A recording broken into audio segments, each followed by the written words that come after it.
សួស្តីបងប្អូនទាំងអស់គ្នានេះគឺជាវិធីធ្វើភ្លាបង្គាបែបម្ហូបមេស៊ីខានណាចានិយាយទៅម្ហូបហ្នឹងខ្ញុំធ្លាប់ធ្វើដាក់បង្ហាញបងប្អូនពីវិធីធ្វើប៉ុន្តែយូរដែរហើយចាហើយថ្ងៃនេះក៏បានធ្វើភ្លាបង្គាហ្នឹងឲ្យគ្រួសារខ្ញុំហើយក៏នឹកឃើញថាចង់ធ្វើវីដេអូម្ដងទៀតចាវិធីធ្វើហ្នឹងនិយាយមែនតែគ្រាន់តែថាយើងត្រូវការបន្លែហាន់ល្អិតៗចឹងណាបងប្អូនចាយើងមានបង្គាប្រហែលជា2ផោនចាហើយមានបន្លែដូចជាខ្ទឹមបារាំងខ្ទឹម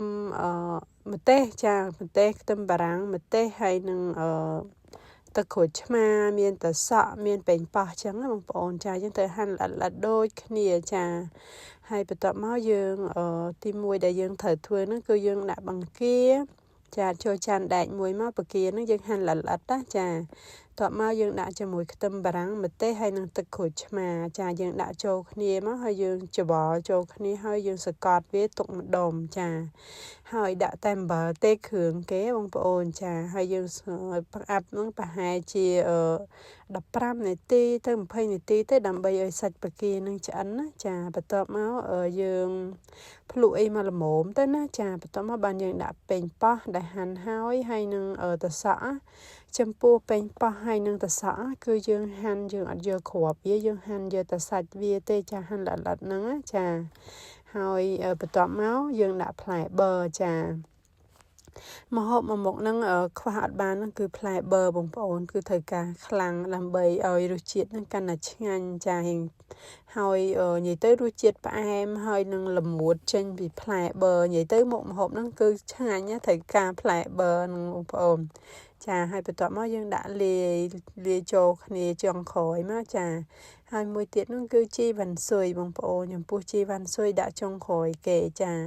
ជីវ៉ាន់ស៊ុយនឹងក៏សំខាន់ដែរដាក់ដើម្បីឲ្យវាឈ្ងុយបងប្អូនចាឥឡូវនេះរួចរាល់ហើយបងប្អូន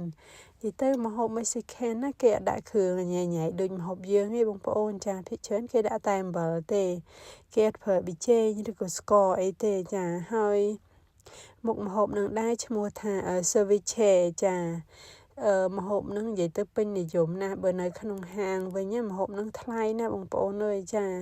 ហើយបើយើងធ្វើនៅផ្ទះខ្លួនឯងអញ្ចឹងយើងធ្វើនិយាយទៅញ៉ាំមកគ្រួសារញ៉ាំបាន2ពេលអីណោះចាធ្វើបង្គាតែ2ផោនអីហ្នឹងចាហើយមុខម្ហូបនឹងដែរគេញ៉ាំជាមួយtostada ដូចប្រទេសពោតចាឬក៏ញ៉ាំជាមួយនំប្រៃក៏ត្រូវដែរបងប្អូនបើសិនជាយើងអត់មានប្រទេសពោត tostada ហ្នឹងចាហើយឥឡូវនេះរួចរាល់ហើយបងប្អូនមើលពណ៌គេតំណងឆ្ងាញ់ហ៎ចានិយាយទៅម្ហូបមួយមុខហ្នឹងឆ្ងាញ់បងប្អូនចាខ្ញុំចូលចិត្តញ៉ាំណាស់ឬក៏អ្នកខ្លះទៅអត់ចង់ញ៉ាំជាមួយបង្គាអញ្ចឹងគេអាចញ៉ាំធ្វើពីសាច់ត្រីក៏បានដែរចាហើយថ្ងៃនេះក៏មានតែប៉ុណ្្នឹងឯងមកចែកជូនបងប្អូនទស្សនាចាអរគុណរាល់ការតាមដានវីដេអូរបស់ខ្ញុំបងប្អូនចាជម្រាបលាសុខសប្បាយទាំងអស់គ្នាហើយកុំភ្លេចជួយ like ឬក៏ follow comment ម្នាក់មួយផងចាអរគុណ